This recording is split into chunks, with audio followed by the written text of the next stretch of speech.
My brother left Dad shivering alone on New Year's Eve. After draining his life savings, here's how I got justice. I walked into my dad's house on New Year's Eve and found him shivering in the dark with a single dry sandwich. My brother Logan and his wife Isabel had drained his savings and left him with nothing. That night, I decided their years of secret exploitation would end. I came home expecting a quiet holiday dinner, but the house felt abandoned, the air was freezing cold, and Dad sat alone at the table staring at this old green tin box like it held his last hope.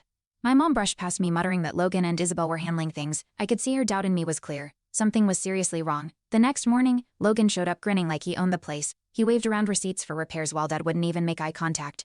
Isabel hung around the hallway on her phone, whispering that I was overreacting. My stomach dropped when I noticed the utilities were unpaid and the fridge was practically empty. I stepped outside and called my friend Elaine, swearing I'd find proof of what they were doing.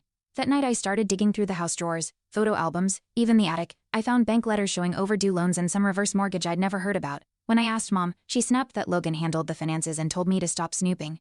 I tried confronting him directly, but he just laughed, called me paranoid, and left. Sitting alone in that dim kitchen, I realized I was the only one willing to fight for Dad. 2 days later, I installed a hidden camera near Dad's desk. That night, I caught Logan going through the green tin box, pocketing envelopes, whispering to Isabel about transferring the rest before I noticed. When I confronted him, he smirked and claimed the money was for Dad's medical bills. For a second, I almost believed him, but the emptiness in Dad's eyes told me the truth. This wasn't help.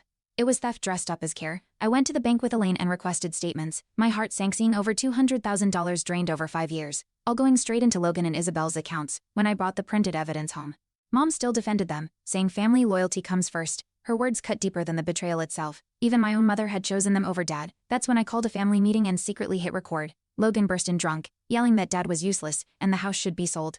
When I slammed down those bank statements, he completely lost it and lunged at me, shoving me against the wall. Mom froze, Isabel screamed, and Elaine stepped in with the police already on speakerphone. Logan's drunken rant became undeniable evidence. In that moment, the whole family facade shattered. My proof had turned years of whispers into criminal reality. After the police removed Logan from the house, the silence felt like I could finally breathe. Dad sat at the table with his shoulders shaking, whispering that he'd been afraid of this day for years. I held that green tin box, now a symbol of justice instead of secrets, and promised him he'd never face them alone again. Elaine helped us get restraining orders and freeze their access to Dad's remaining assets. For the first time in years, I felt like we had control back. Weeks later, Logan was facing felony charges for financial abuse. Isabel got subpoenaed for conspiracy. Our relatives who'd been blind to it all started calling in shock, offering apologies. Mom broke down crying in court, finally realizing her loyalty had been protecting thieves. The house got warm again, utilities restored, Dad's health slowly improved. That green tin box sits on the mantle now, no longer hiding secrets but reminding us we survived and fought back. Every time I look at it, I remember we didn't just reclaim our home. We reclaimed our dignity and proved that sometimes one person willing to fight can save everything that matters.